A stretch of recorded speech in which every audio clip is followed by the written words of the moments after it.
I am currently in the basement of Himeji Castle.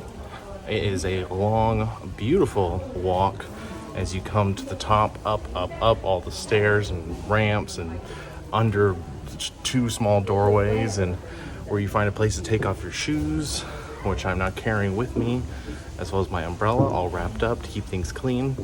And we just are gonna keep walking up to the top.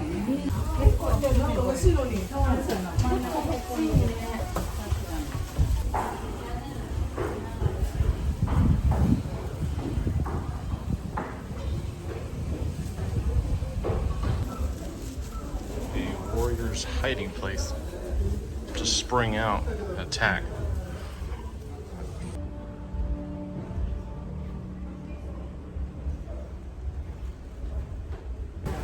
I've made it to the top.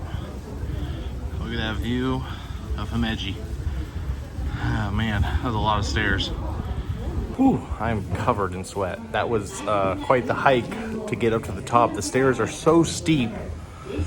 There's little interactive things along the way. There's like a katana you can hold and a gun to feel the weight of the gun was quite heavy.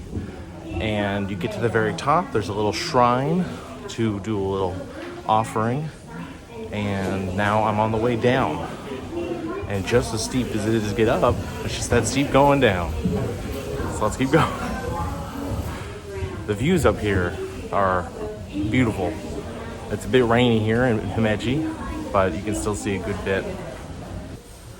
Here are a few of the weapon racks, spears, guns, swords, all to prepare for battle.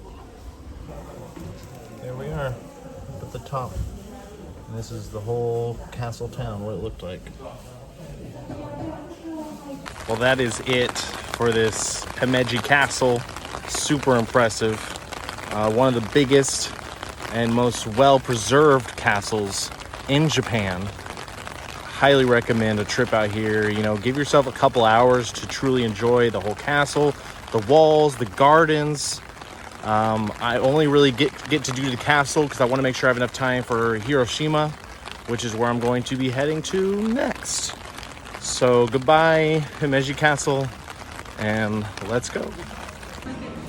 Well, I missed my train by 5 minutes. Didn't realize that they were running every 40 minutes, so I've got some time to kill right now. I'm actually going to try to find some dry socks because my feet are soaked from the rain, and I still have Hiroshima to go explore, so I'd rather not walk in a puddle the entire time. So right now we're walking through a department store, a lot of women's clothing, and looking for the men's section.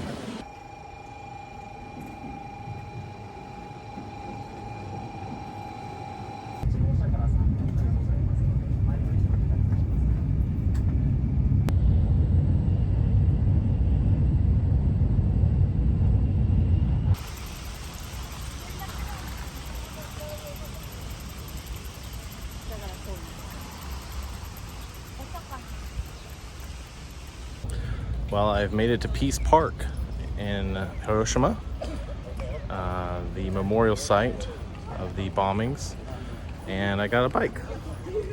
So I'm actually going to do a little bike tour with a tour guide. So that'll be nice for a change.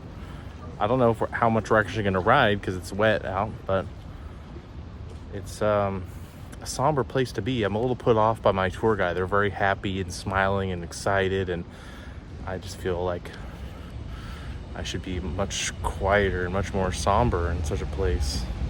You know, 70,000 plus people were killed in an instant, not to mention the other 70,000 people that died over time. So let's explore and pay our respects and educate ourselves.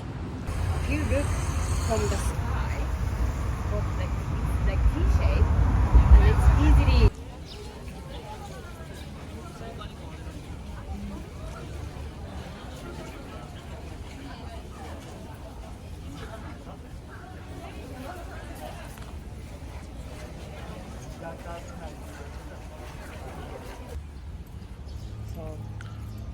Zelensky was here. Yeah, Zelensky was so intense. Like whole area was like totally fenced off, so we didn't get to see anything.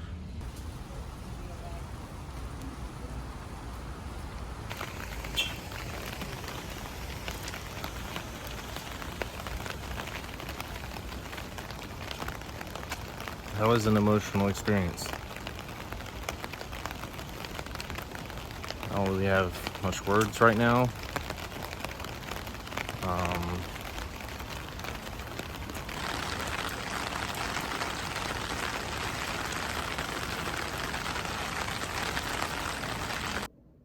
Dudes, I am so glad to be back in my hotel. I feel like I've been walking in puddles about half of the day. I went to go get a change of socks and they did not have my size. I was like, do you have any size bigger? And they're like, nope. So they're a little smaller and they're soaked just as my last socks were and just as my shoes are now. So let's recant. Let's go back in time and talk about this day. So got to Hiroshima. I went and did a cycling tour, which was really fun. The tour guide was a descendant. Her grandparents were actually around Hiroshima when the bombs fell. So they are survivors. And she was so energetic and so cheerful and like having such a great time that like I felt a little uneasy because to me it was a very somber place. There's destruction and so many people died here and all the awfulness that happened. But the tour was great. We got to see a lot of cool stuff and she knew a lot. And there was even this train station she took us to where there were these two trains that were the same cars from when Hiroshima happened.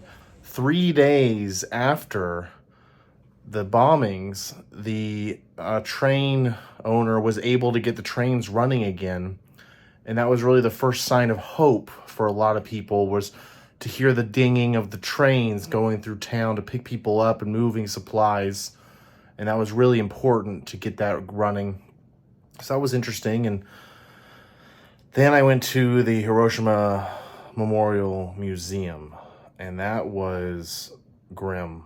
I went through it all. It was huge, massive. It took a long time to get through there. I think I was in the museum for at least an hour and a half, maybe 2 hours, just going and looking at everything. You know, they don't say you're not allowed to record or take pictures yet. There's no way I could bring myself to. It was just too grim. We saw the memorial outside, the tomb, the flame that burns until all nuclear weapons are disarmed. She said we'll have a big sake party when that happens. So that was a pretty grim experience. I then had to get to the train station. On my way, I stopped at a steakhouse, enjoyed a little bit of steak, had a beer to just, de-stress from all that seriousness. And then I boarded the train and now I'm here talking to you. It's just like, it's like a 2-hour journey from Hiroshima all the way back to Kobe. And it has been a day. It was Himeji and then Hiroshima and then so many emotions in this day. It's been crazy. The video's over, the vlog's over. Okay, let's go do tomorrow. Tomorrow we're going to go back to Tokyo temporarily just to get ready for the next flight to Singapore the next day. So tomorrow's video, I don't know what tomorrow's video is going to be. It might be a lot of traveling. All right, good night. God bless. And sayonara.